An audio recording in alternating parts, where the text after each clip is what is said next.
सुप्रभात, प्रणाम। मैं हूँ पूजा तिवारी और स्वागत है आपका मेरे YouTube चैनल पे। आज हम शुरू करते हैं इकोनॉमिक्स शून्य से लेकर यूजीसी नेट तक का सफ़र। मैं खुद यूजीसी नेट की तैयारी कर रही हूँ। मैंने 4 बार यूजीसी नेट का एग्ज़ाम दिया है जिसमें मैं असफल रही। तो मैंने दिसंबर 2025 के लिए ये शानदार सीरीज़ शुरू किया है जिसमें मैं खुद भी पढ़ूंगी और साथ में आप लोग भी मेरे साथ अपने पढ़ाई को जारी करेंगे। तो अगर कहीं गलती हो तो इस बात को ध्यान दीजिएगा कि मैं भी तैयारी ही कर रही हूँ।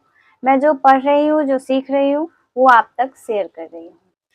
तो चलिए शुरू करते हैं। शुरू यानी पूरा, शुरुआत से। अर्थशास्त्र किसे कहते हैं? अर्थशास्त्र की शुरुआत यही है कि हम जानेंगे कि अर्थशास्त्र है क्या। अलग अलग अर्थशास्त्रियों ने अर्थशास्त्र की अलग अलग परिभाषा दी है। अर्थशास्त्र एक ऐसा विषय है जो हमें यह सिखाता है कि हम सीमित संसाधनों का उपयोग करके अपनी अनंत इच्छाओं को कैसे पूरा कर सकते हैं। हर दिन हम यही सोचते हैं कि क्या खाना खाएं, मोबाइल रिचार्ज करें या किताब खरीदें।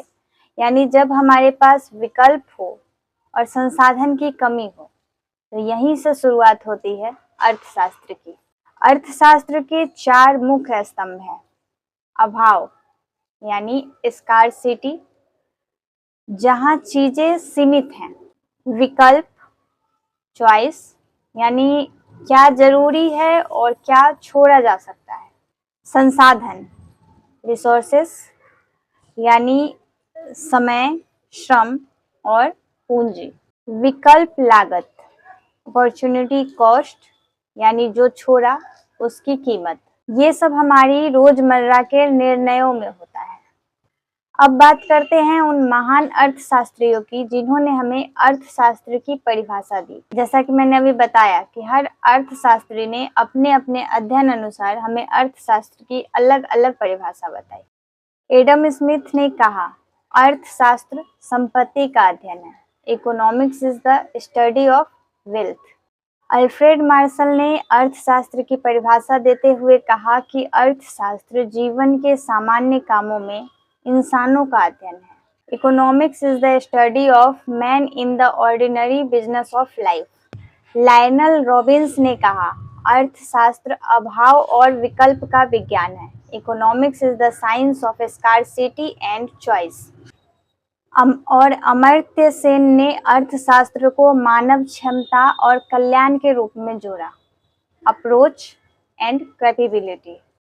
ये थे हमारे जो महान अर्थशास्त्री, उनके द्वारा दिए गए अर्थशास्त्र की परिभाषा। इसको हम अगले सेशन में विस्तार से जानेंगे।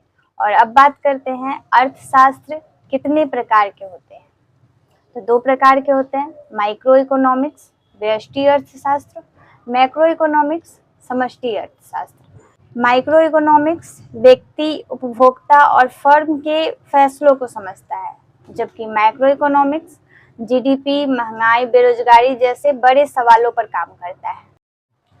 तो दोस्तों, अब आप समझ गए होंगे कि अर्थशास्त्र कोई रॉकेट साइंस नहीं बल्कि हमारे रोज के फैसलों से जुड़ा एक विषय है। अगर वीडियो अच्छा लगा है तो लाइक करें, कमेंट करें और चैनल को सब्सक्राइब करना ना भूलें। अगले सेशन में हम पढ़ेंगे एडम स्मिथ से लेकर अमर्त्य सेन तक आर्थिक विचारों की सोच। धन्यवाद।